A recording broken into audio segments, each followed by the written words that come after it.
नमस्कार, मैं डॉक्टर विदित सिंह, आपका मनोचिकित्सक, आपका दोस्त।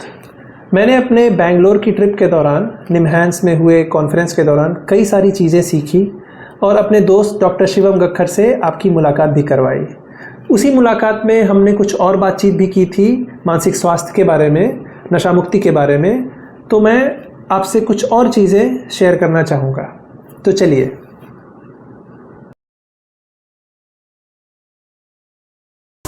नमस्कार, मैं डॉक्टर विदित सिंह, आपका मनोचिकित्सक, आपका दोस्त। क्योंकि मैं अभी बेंगलोर में हूँ और मैं निमहांस में एक कॉन्फ्रेंस अटेंड कर रहा हूँ जो कि देश का पहला सबसे बड़ा नशा मुक्ति के ऊपर एक अच्छा कॉन्फ्रेंस है।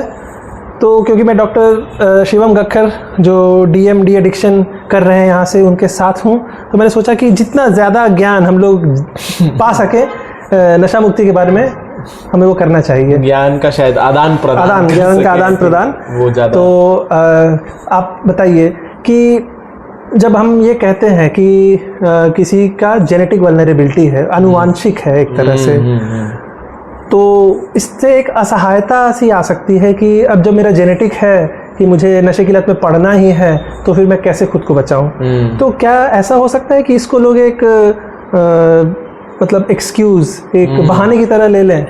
बहुत आपने अच्छे मुद्दे के ऊपर आई थिंक स्टार्ट किया है हमारी इस बात को। ये अगर हम सिर्फ एक ही अगर इसका कारण होता जो कि जेनेटिक्स, और हम सिर्फ उसी के ऊपर हम अगर बोलते कि इसके कारण एडिक्शन हो रहा है, तो वो बात हम समझते ही ज़रूर कि शायद वो एक एक्सक्यूज़ की तरह हो सकता है। बट जेनेटिक्स अपना रोल ज़रूर प्ले करता है। कभी कभी सिर्फ अकेला जेनेटिक रिस्क होना ही काफ़ी नहीं है लोगों को नशीले पदार्थों की तरफ जाने के लिए या उसके ऊपर उसके आदी हो जाने के लिए। और भी चीज़ों का उसके साथ मिलना ज़रूरी है या एक इंटरेक्शन होना ज़रूरी है। जेनेटिक्स में जहाँ तक हमको इतना ज़रूर पता है, जिसको हम कभी कभी चिल्ड्रन ऑफ अल्कोहलिक्स या चिल्ड्रन ऑफ ओपियोइड्स यूज़र्स हम बोलते हैं, जो चिल्ड्रन ऑफ अल्कोहलिक्स पे खासकर काफ़ी ज़्यादा रिसर्च हुआ है देखने के लिए कि जो पेरेंट्स जिनको अल्कोहल या दारू की लत थी और उनके जो बच्चे हैं, जब वो कम उम्र में हैं, जब तक उन्होंने स्टार्ट नहीं किया है कुछ भी सब्सटेंस लेना या कुछ भी पदार्थ लेना, तो उनके टेम्परामेंट में क्या क्या चीज़ें हैं जो उनको शायद उसकी तरफ धकेल सकती हैं।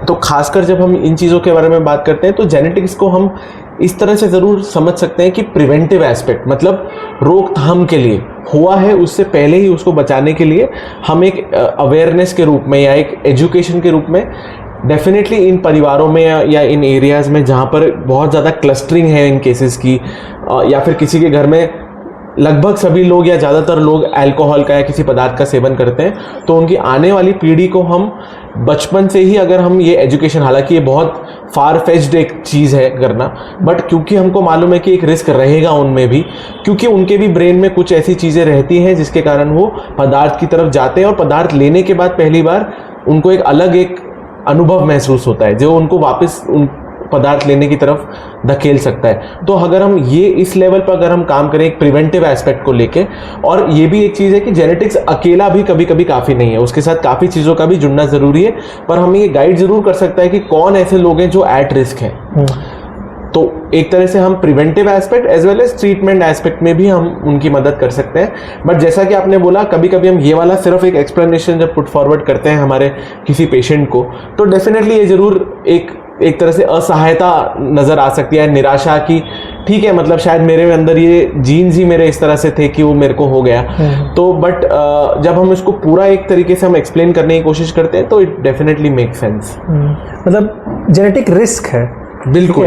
ऐसा नहीं है कि ये लिख दिया गया है आपकी तकदीर में कि होना ही है। जैसे कि आपके जीन्स में ये लिखा है कि हाँ भाई आपके 2 हाथ 2 पैर होंगे, लेकिन आप नशे की लत में पड़ेंगे ही पड़ेंगे, ये ऐसा फिक्स नहीं लिखा है। नहीं है। जैसा बहुत सारे कारण हैं इसका। अगर मैं एक पैरेलल ड्रॉ करूं, जैसे मान लीजिए घर में काफ़ी ज़्यादा लोगों को शुगर की बीमारी है, डायबिटीज़ है, तो हमको मालूम है कि वो भी जो नेक्स्ट पीढ़ी है या जो बच्चे हैं इन लोगों के, उनमें भी होने का खतरा ज़्यादा है। ज़रूरी नहीं है कि उनको भी उसी उम्र पे हो या होगा ही होगा, ऐसा हो ज़रूरी नहीं है, हालांकि खतरा ज़्यादा है। अगर ऐसे बच्चे अगर कम उम्र से ज़्यादा शुगर का सेवन करते हैं या उनमें और ज़्यादा कुछ रिस्क फैक्टर जैसे फीमेल्स में पीसीओडी की समस्या है या कुछ और है, तो वो चीज़ कंबाइन करके इनको भी शुगर की तरफ कम उम्र में धकेल देती है। तो वो एट रिस्क है, जैसा कि आपने बहुत सही बोला, वो एट रिस्क पॉपुलेशन है।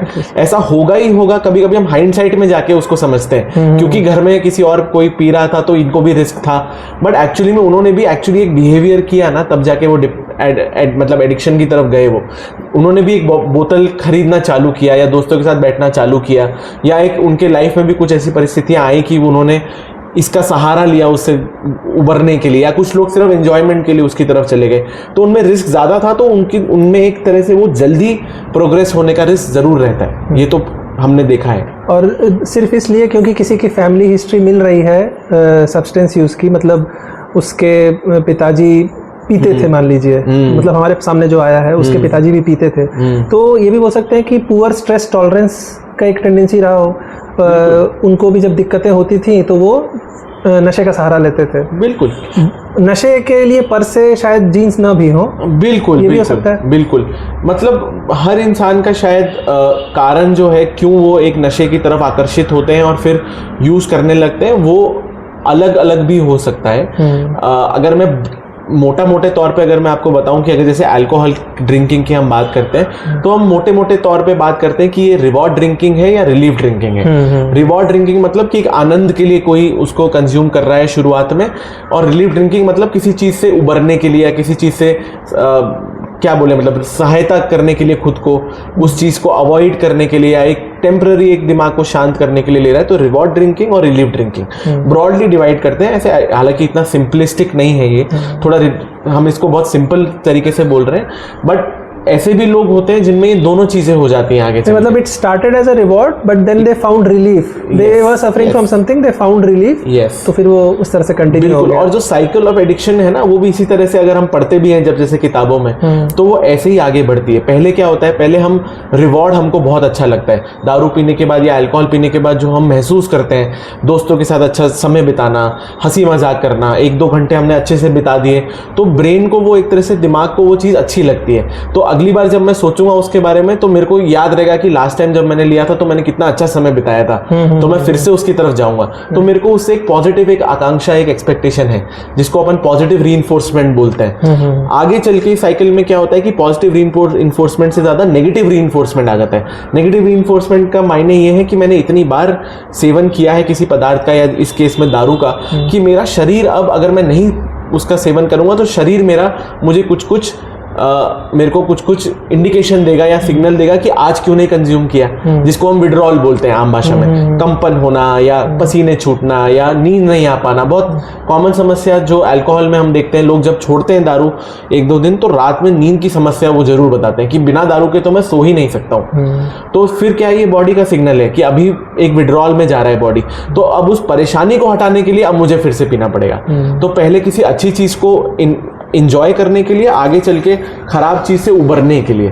तो इस तरह से साइकिल आगे चल के वो एक दलदल है जिसमें थोड़ा थोड़ा ब्रेन इन्वॉल्व होता रहता है, और हर एक यूज या कुछ एक दिन का यूज भी ब्रेन के ऊपर इफेक्ट करता रहता है। तो इस तरह से चीजें आगे बढ़ती हैं। और जो जेनेटिक रिस्क के बारे में आप बता रहे थे, तो क्या एक तरह की जेनेटिक काउंसलिंग हम लोग कर सकते हैं कि देखिए, जैसे आप, मतलब एक व्यक्ति है जो हमारे पास आया है अपना नशा छुड़वाने के लिए, तो उसको हम बोल सकते हैं कि देखिए, क्योंकि आपको ये दिक्कत है, और पता चलता है क्योंकि उसके पिताजी को भी थी, बिल्कुल, तो आपको ये ध्यान रखना है कि आप अपने आने वाली पीढ़ी को थोड़ा ध्यान से हैंडल करें। आपको ये ध्यान रखना है कि वो भी रिस्क पर हैं, आपको नशे से दूर रखना है खुद को भी, ताकि वो भी ना पड़े। ऐसा कर सकते हैं हम? एक्चुअली जब हम जेनेटिक काउंसलिंग की बात करते हैं तो वो हम ज़्यादातर जो मेंडेलियन डिसऑर्डर्स हैं, जैसे कि मान लीजिए कोई एक सिंगल जीन है जो हमको मालूम है कि फैमिली में है, जैसे ऑटोसोमल डोमिनेंट जीन हो गया, हंटिंगटन्स का डिजीज हो गया, जो बड़ी बड़ी बीमारियां हैं जो कि हमको मालूम है कि अगर फादर या मदर को है तो बच्चे को होंगी ही होंगी। तो उस मामले में जेनेटिक काउंसलिंग का रोल तो बहुत ज्यादा है। इसमें भी एक मॉडिफाइड तरीके से हम डेफिनेटली डिस्कशन कर सकते हैं। खासकर कभी कभी पेशेंट्स आगे से पूछते हैं कि जैसे कि पहली बात तो उनको हमको ये समझाना जरूरी है कि ये एक बीमारी है और ये ऐसी बीमारी है जो शायद आगे चल के, क्योंकि जीन्स के थ्रू ये ट्रांसमिट भी होती है, आगे बढ़ती रहती है, तो आगे वाले पीढ़ी में भी वो होने का रिस्क है।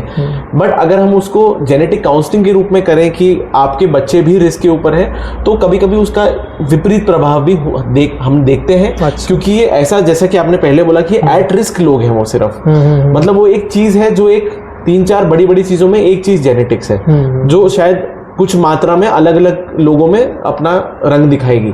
बट कुछ कुछ लोगों में जेनेटिक्स का रोल भी नहीं होगा, कुछ कुछ लोगों में सिर्फ एक टेम्परामेंटल या एक उनका व्यक्तित्व में कुछ ऐसी चीजें हैं जो उनको नशे के पदार्थ की तरफ आकर्षित करती हैं। तो हर किसी में ये कहना भी थोड़ा सा उसको हम जस्टिफाई नहीं कर पाएंगे। बट डेफिनेटली अगर कोई पूछता है कि इसका जेनेटिक रिस्क है, बिल्कुल जेनेटिक रिस्क है।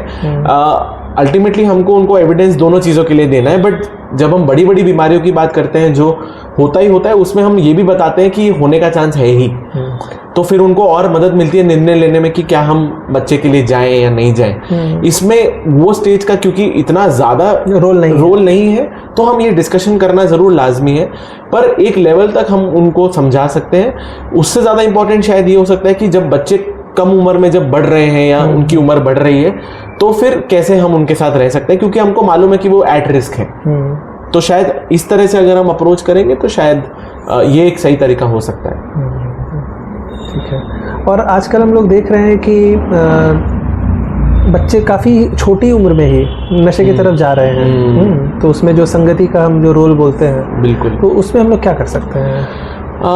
देखिए, ये तो मतलब जैसा आप बोल रहे हैं, तो बहुत मतलब सामान्य तौर पे हम देख ही रहे हैं कि इतना ज़्यादा एक नॉर्मलाइजेशन भी हो गया है। एक फियर ऑफ मिसिंग आउट भी एक टेंडेंसी है बच्चों में। ग्रुप में फिट इन करने की भी एक टेंडेंसी है कि अगर 5 लोग मेरे ग्रुप में हैं और उनमें से 3 लोग सेवन कर रहे हैं किसी पदार्थ का या जैसे शराब का, तो अगर मैं नहीं करूँगा तो मुझे शायद वो हटा देंगे या मैं फिट इन नहीं हो पाऊंगा।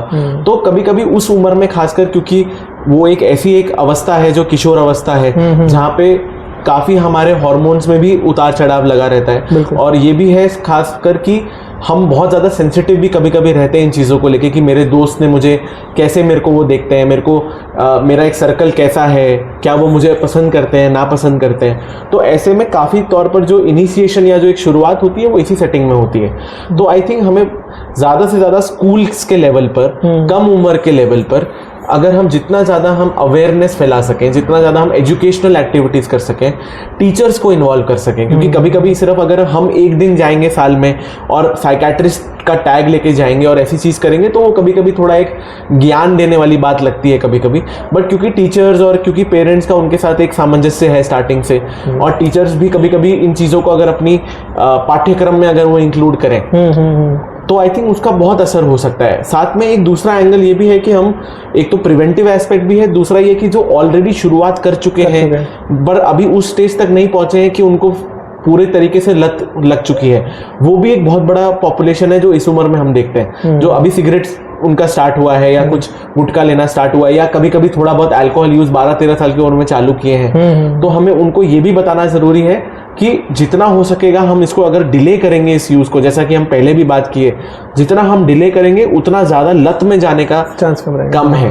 बेस्ट चीज ये है कि इसको अवॉइड ही करना है। बट अगर कोई अगर ये भी सोच रहा है कि मैं ट्राई करूंगा अभी आने वाले समय में, उनका यही सुझाव होगा उनको कि आप जितना हो सके आप डिले करें 25, 26, 27 साल के बाद, क्योंकि उसके बाद उसका लत लगने की संभावना कम हो जाती है, बहुत कम हो जाती है। ठीक है।